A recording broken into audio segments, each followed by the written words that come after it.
all this stuff talking about, first of all, the whole thing was talking about my indictment is 6 pages. I think 4.5 pages of it was talking about R. Kelly and all the shit that they say he did. And this, that, and other. Then they go to talking about his enterprise, and they talk about employee number 1, employee number 2, employee number 3. And I'm like, okay, so what the fuck does any of this have to do with me? Because all this shit happened 3 years before I even came around. And like, what the fuck does this have to do with me? Then at the end of it, they swag me into the little letter that I sent out there to Lydia, which was the lawyer of one of the accusers. I sent the letter out there to them, and that's essentially the assault charge that I got, because she sent the lawyer sent who's now doing time. She's doing 17 months time for being a crooked ass lawyer. She sent an extortion letter to get money up out of Rob, who was my client at the time, and we were asked to deal with that.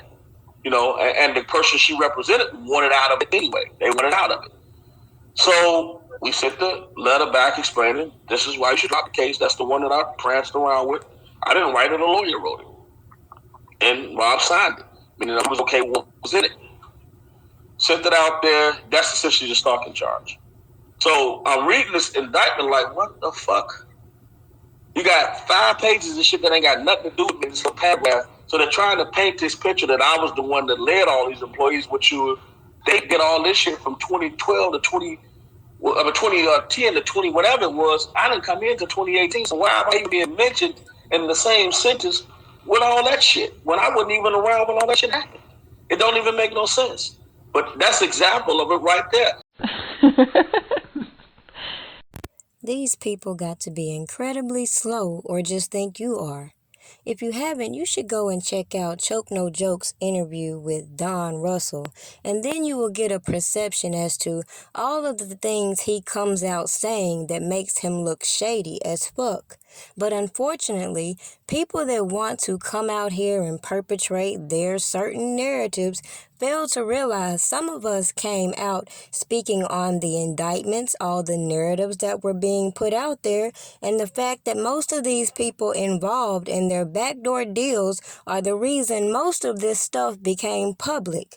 So when you continue to watch these lives and all these people come out with their story time, you can always reflect on my past content so you can see what was going on when I was presenting to you my opinions when other people were inserting themselves, such as this Don character.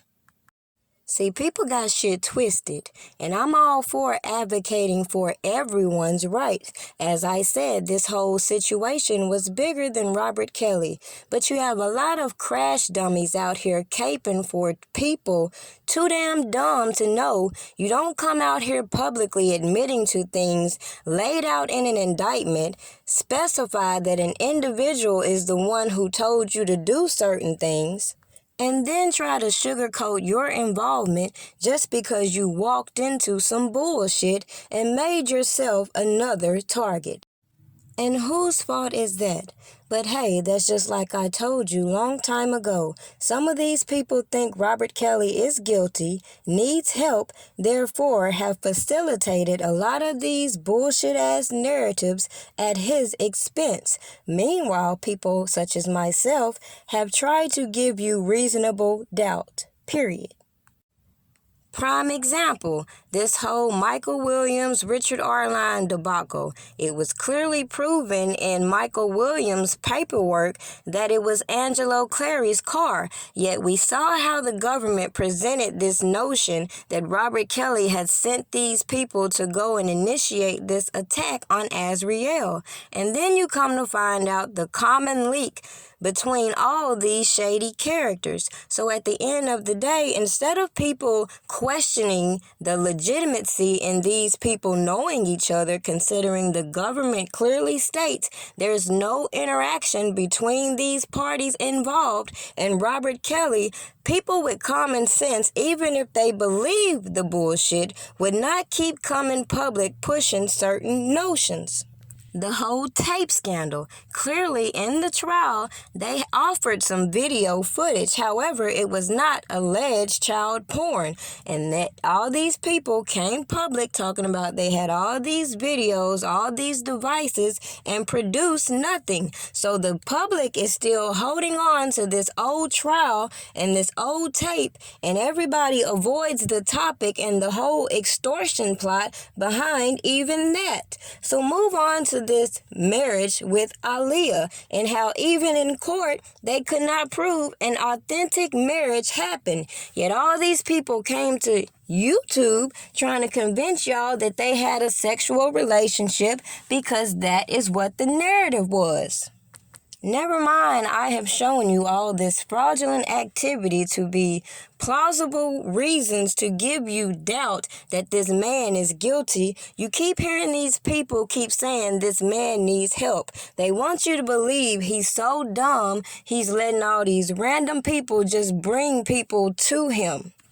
Yet he is the only one being held accountable as head of this RICO. And if you listen to this character in Choke No Joke's interview talk about how the government was accusing him of being the mastermind of this enterprise, that's where everybody keeps getting shit twisted. He's not the mastermind. They're saying Robert Kelly is. Duh.